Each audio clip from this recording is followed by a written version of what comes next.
आज सबके विदाई करे में नहाए में लेट हो गई हमरा। ए दुल्हीन। हाँ अम्मा जी। अरे आज देख लू कितना संस्कारी नियन आके सबके पैर छुलसिया। हाँ अम्मा जी, भगवान के कृपा बा की इज्जत बाच गई। भगवान करस ऐसे ही ओकर अकिल बुद्धि बनल रहे। देख लू हाँ आज भोरे भोरे कैसे नहा धोले लसिया। अरे 2 दिन से ओकर हाव भाव देख के तो मन में बड़ा सदमा लाग रहल है, लेकिन आज ओकर भाव स्वभाव देख के मन के बहुते शांति मिलल है। हाँ। जा जा जाके नहा लो। हाँ अम्मा जी, हम नहा के आवत है।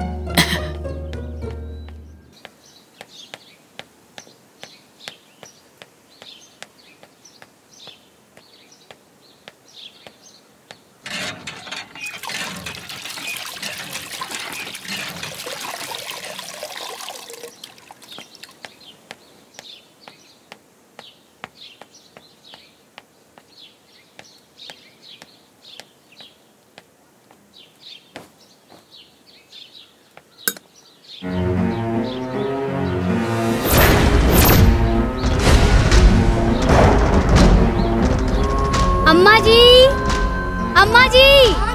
अरे हेने आई ना। का भइल हो? हाई देखी। अरे पसारे भुला गइल होई। अरे ई बिना धोले बा अम्मा जी। हाँ रुकी, हम उनका से पूछ के आवतनी। ई कौन चाल है कि बड़ जेठ हो के उनके कपड़ा धोई का? उनके पापा जी के नौकर ना हूँ ना। अरे ऐसा बात नहीं है, हमारे पतो ऐसे नहीं कर सकत। बुझा था उ धोवे खातिर भुला गइल होई। अच्छा ठीक बा, त अब होई का? अरे दुल्हीन हम जाता नहीं ओकरा समझावते ना। चला आवो लोग। आवा लोग मतलब रहो अकेले जाई समझाई ना। दुल्हीन तू हमारा साथे चलबू त तनी हमरे हिम्मत बन रही ना। पक्का बा कि धोए भुला गइल होई। बात तो ऐसे करत तानी जैसे बड़का सियार आ गइल हो घरवा में। चली। हाँ चला।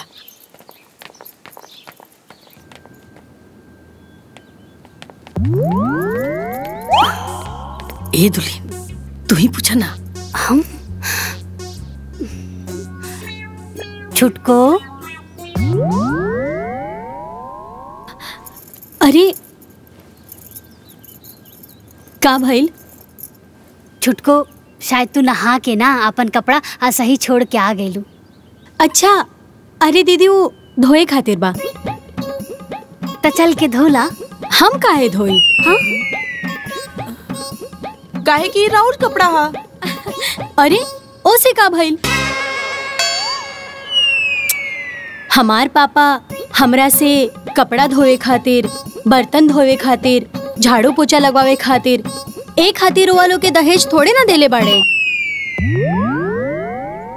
अब समझ में आई ना? हाँ। का समझ में आई? अरे दुल्हीन तार पापा इतना दहेज एक दिन थोड़े ना दिले बने। तू आके एजा कपड़ा धो काम करा। छुटको त फिर तहार कपड़ा के धोई? ला रवा लोग। जेठानी को टेंशन ये दे रवा लोग।